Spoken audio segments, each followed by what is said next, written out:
Hello and welcome to Nintendo Nightly, your Monday through Friday source for everything Nintendo. My name is Michael Cottrell, your host, and today on the show I want to talk about the Fire Emblem Warriors update. I have in my notes Fire Emblem Heroes there.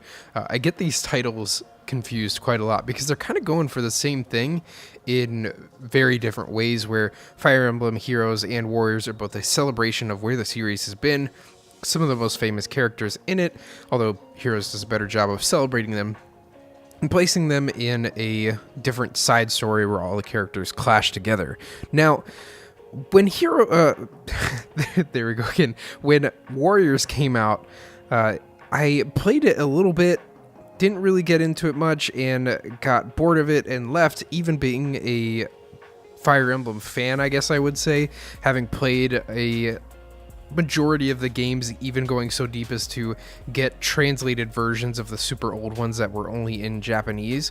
And I think while I found the tactics angle really engaging, I just don't really go for these Warriors games. I felt the same about Hyrule Warriors. They're very repetitive, they're very mindless at times. The maps are just these flat plains, and Fire Emblem Warriors does a better job of all these things.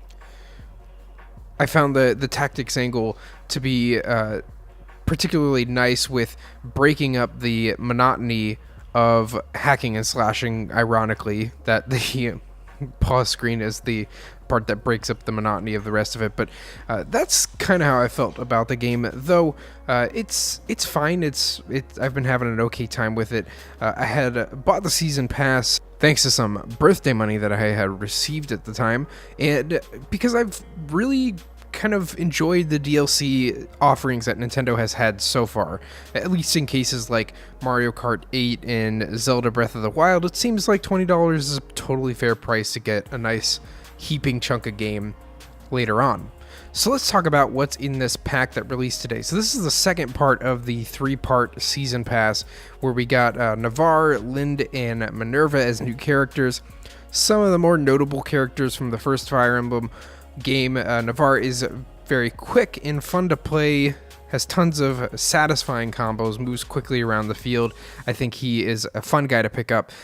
Minerva has a lot of mobility and interesting looking moves, and Lind is a mage. Don't really care for her as much, haven't been having as good of a time with her, but she is there as well for those who are interested. There are 3 history maps added, where this is a different mode where you get to play some post-game challenges that offer slightly altered changes to stages and scenarios that you've played through, and it gives the game a little bit of a boost in replay value, where you start to question if there are other games you could be playing right now.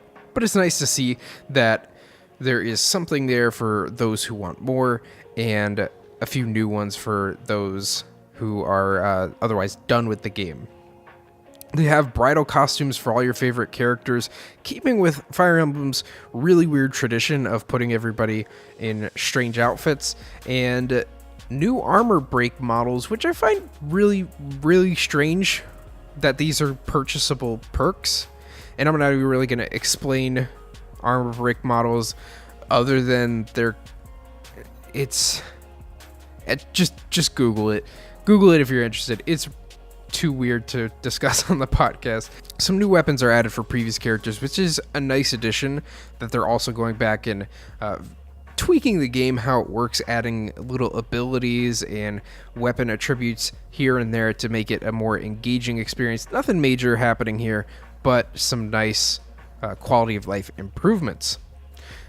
Overall, my thoughts on this whole DLC pack is that it's really hard to make these characters feel iconic. When you look at the source material being the original Fire Emblem games, they barely had any animations or like special attacks or anything that would really distinguish them in a game like this. So the whole hack and slash action of it falls a little bit flat. It's nice to see these characters in 3D, fully animated, but that's about the fullest extent of the enjoyment that I get out of seeing them in this sort of outing. But that being said, I think Dynasty Warriors does well with a Fire Emblem coat of paint.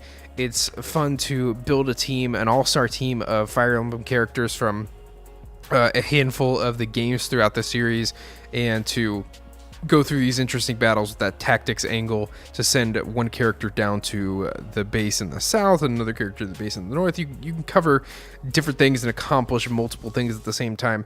And so I think the game does pretty well with that. And this is just more of that sort of content. So yeah, the DLC is more of the same, and that could pretty much be said about the entire experience, that everything that this game does is quickly utilized and then repeated over and over and over again. It's more of a problem in Hyrule Warriors, where you see the same boss characters that are kind of annoying to beat because you have to do some sort of special task like cutting the imprisoned's feet or throwing bombs in the Dongo's mouth. Like there's certain things like that just make fighting those bosses a million times annoying. So it's not that quite that bad here, but if this is a game that looks boring to you based on your previous experience with these sort of Dynasty Warrior games, then stay far away. But if you're looking for some more content, or if you had bought the season pass, it's time to fire that game up again and get back into it. So I'm going to use this DLC pack as an opportunity to get back into the game and finish it, and I'll keep you up to date on my thoughts on the title. How are you enjoying Fire Emblem Warriors? I'd love to hear from some of you out there, and if you want to keep up with the latest Nintendo games, news, and conversations, you can subscribe to the show, catch up on yesterday's video on screen, and I would really appreciate if you shared this content. If you find it helpful and entertaining, I'd love to keep growing the show, making it a bigger, better thing for you. So that has been Nintendo Nightly. Thank you so much for tuning in. I will see you tomorrow for more Nintendo goodness.